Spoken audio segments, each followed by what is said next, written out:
Good morning, students. Today I'm going to continue my lecture for Plus 2 Arts Political Science, and the name of the chapter is New Center of Powers.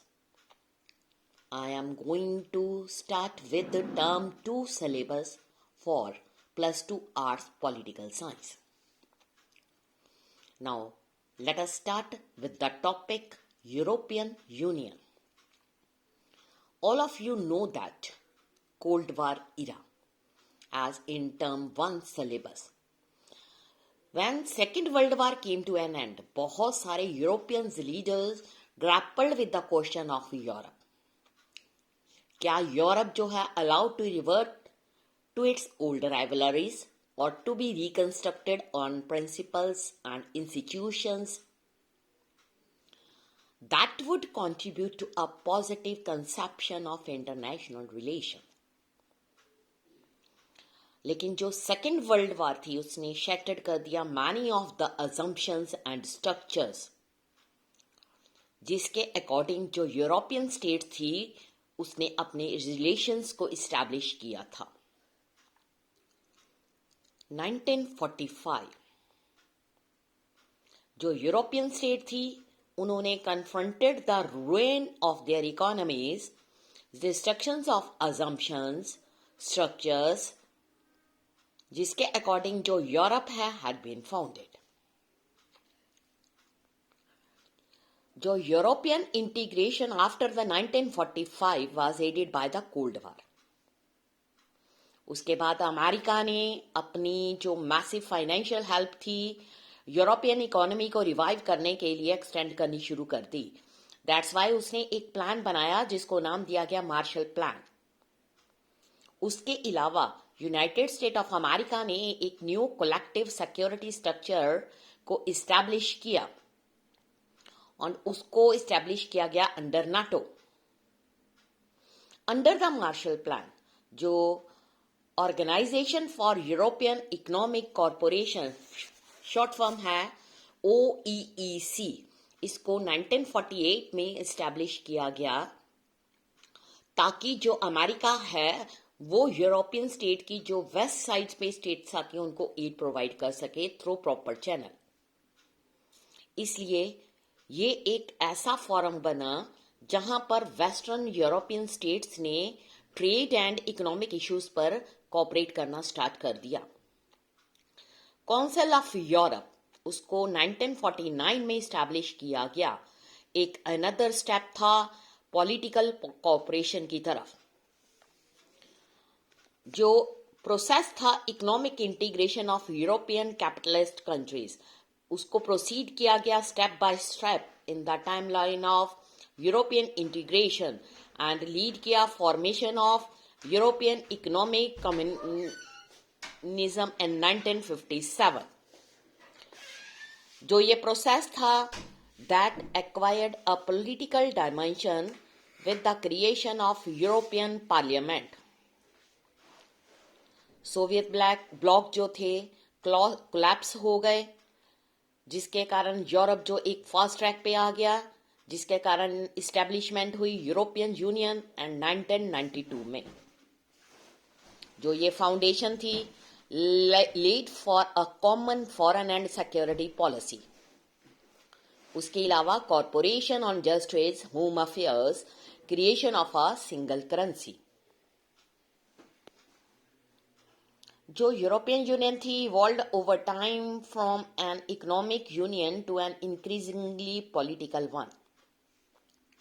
European Union ने start कर दिया act more as a nation state. जो attempts थे for a constitution for the European Union वो fail हो गया. इसका अपना flag, anthem, founding date, currency थी. इसके पास कुछ फॉर्म थे common foreign and security policy जो डील कर रहा था अदर नेशंस के साथ. यूरोपियन यूनियन ने ट्राई करना शुरू कर दिया अपने एरियाज ऑफ कोऑपरेशन ताकि इसके नए मेंबर्स को बनाया जा सके especially from the erstwhile Soviet bloc. जो ये प्रोसेस था एक इजी टास्क नहीं था, क्योंकि बहुत सारे लोग जो थे बहुत सारी कंट्रीज में not very enthusiastic in giving the European union powers that were exercised by the government of their country. उसके अलावा वहां पर कुछ रिजर्वेशन की जरूरत थी, जिसमें कुछ नई कंट्रीज जो थी यूरोपियन यूनियन के साथ मिल गई. यूरोपियन यूनियन जो है economic, political, diplomatic and military influence था. यूरोपियन यूनियन जो थी वर्ल्ड की बिगेस्ट इकोनॉमी थी, जिसकी जो ग्रॉस डोमेस्टिक प्रोडक्शन थी मोर देन $12 ट्रिलियन इन 2005 में हो गई.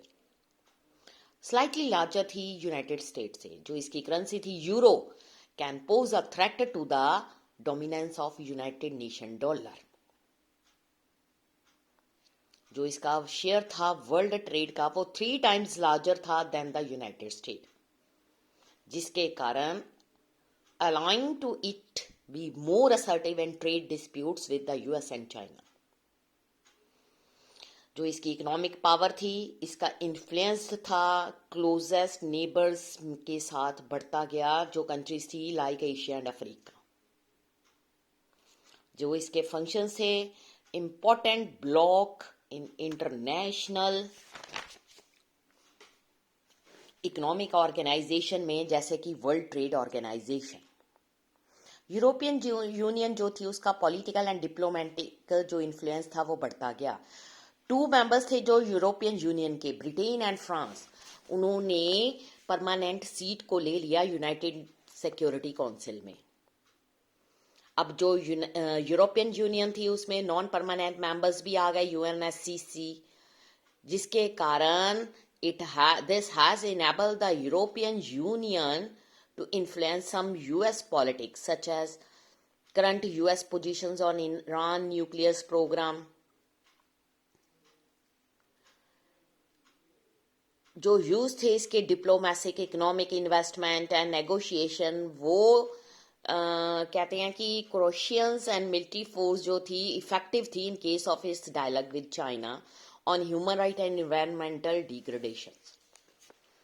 उसके अलावा मिलिट्री, यूरोपियन यूनियन ने के पास कंबाइंड फोर्सेस थी, वो सेकंड लार्जेस्ट था इसका प्लेस वर्ल्ड में.